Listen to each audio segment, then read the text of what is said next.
Good morning, folks. This is Slightly Slanted Sleuth. It's raining. I'm on the job site, and I was watching something pretty interesting, and came across yet another piece of the puzzle. Okay, this is a distant view of the Milky Way galaxy. Those are gamma ray bursts coming from the center. And essentially, it's the black hole. You see, it's got the axis of rotation, the accretion disk, see, and seems to be a guy standing up here in the shadow. No, I'm just kidding. But this is a view of the Milky Way. And guys, I just had another epiphany. You know the planetary alignment coming? Well, look at this. You know, I postulate that our central sun's in Orion, and there's a prophecy that states the crossing of Orion and the galactic plane, and, you know, we're at the point of the Galactic Cross and the point of switching from Pisces to Aquarius, you know, the edge. But look at this. This is a view from Earth, from where I'm at. Look at that. It's crossing perpendicular. The galactic plane, the ecliptic plane, and that's it, folks. Because there's a prophecy that states when Orion crosses the galactic center, or the Galactic Cross, you know, when his club reaches the event horizon. I call it the event horizon. But look at this. Watch, I'm going to speed this up just to give you a little bit of visual.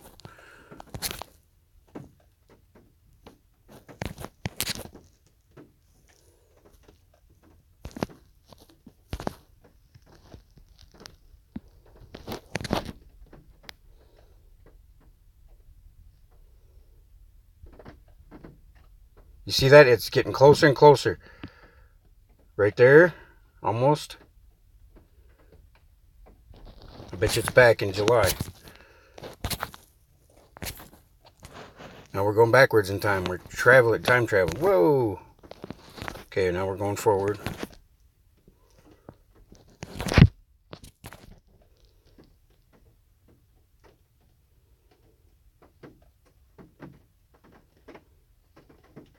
Look at that, it forms a cross every time.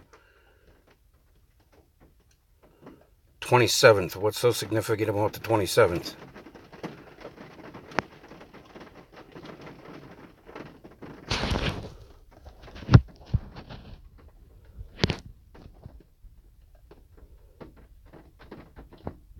Look at that, it's getting more and more.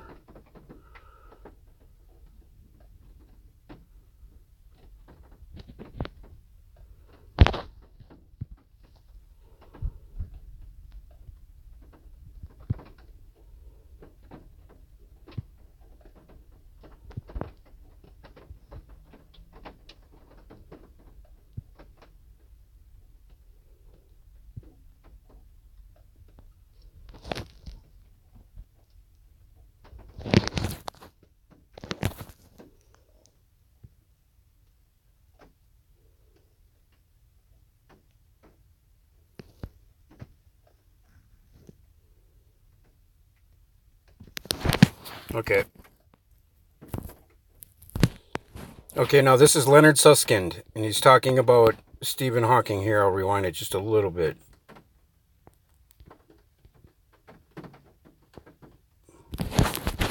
Or ever.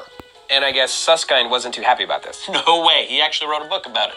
The Black Hole War, my battle with Stephen Hawking to make the world safe for quantum mechanics. Yeah, right. Could you describe this battle and why it was a war you felt it was necessary as to I fight? said, Stephen was basically a gravity physicist, a general relativist, and he believed in the principles of general relativity. Nothing else mattered. I was always a quantum physicist, and when Stephen said that it looks like black holes, because they lose information into them, violate the principles of quantum mechanics, I and a couple of... Now, it's said that when said information enters a black hole, it gets redistributed on the event horizon. My friends, in particular a physicist by the name of Gerard de Hooft, a very famous Dutch physicist, said, no, that can't be right. And we didn't know why he was wrong, but we knew he was wrong. He held his ground, we held our ground, but eventually we began to make sense of in what way Hawking was wrong. It's a basic principle of the way we think and of classical physics that a thing can only be in one place. If it's here, it's not there. If it's there, it's not here. What was going on is that in some funny sense, quantum mechanics was requiring that a thing could be, in a sense, in two places at the same time. What? How is that even possible? Yeah, what's he talking about? We began to get the idea, in particular at Hooft and myself, that what was going on the horizon of a black hole was similar to a hologram. That the surface of the black hole, the horizon of the black hole, was like the photographic film. And what fell into the black hole was like the image created, the three-dimensional image created. So their idea was that any matter... So, what do you think of that, folks? That is further proof that our paradigm is projected through the black hole that is the only begotten sun in Orion, in the trapezium star cluster. And look at, I can find Orion instantly because of the Barnard's loop. And look at that. Barnard's loop is the Fibonacci sequence, folks. There's Orion, and there's the Fibonacci spiral right around Orion. Now, isn't that odd? Sorry. And for further proof, I'm going to go in, I'm going to zoom in further. And I'm going to stop this time thing. Zoom in further. Look at that. And hidden within is the trapezium. Trapezium. You know, is that coincidence too? Who knows? You know, that's our paradigm. Everything is just crazy like that. There's a trapezium open star cluster. Nothing listed for distance, by the way. Okay, we're going to go into the trapezium open star cluster. Oh my, look at that. It forms. What does it form, folks? The stars of the trapezium star cluster form a cross. Now, I've told you all about the article in 2012 in space.com. NASA published an article stating that there was a black hole in the trapezium open star cluster. So what does that make? The circle. The cross in the circle. Not only that, look at what the designations for the stars are. 010101. 0101010101. There is no distance on the star. Why? Why is there no distance listed? Something to ponder on, folks. I think I've put it all together here. I mean, you go to Danny Wilton's channel, watch the Black Hole Sun.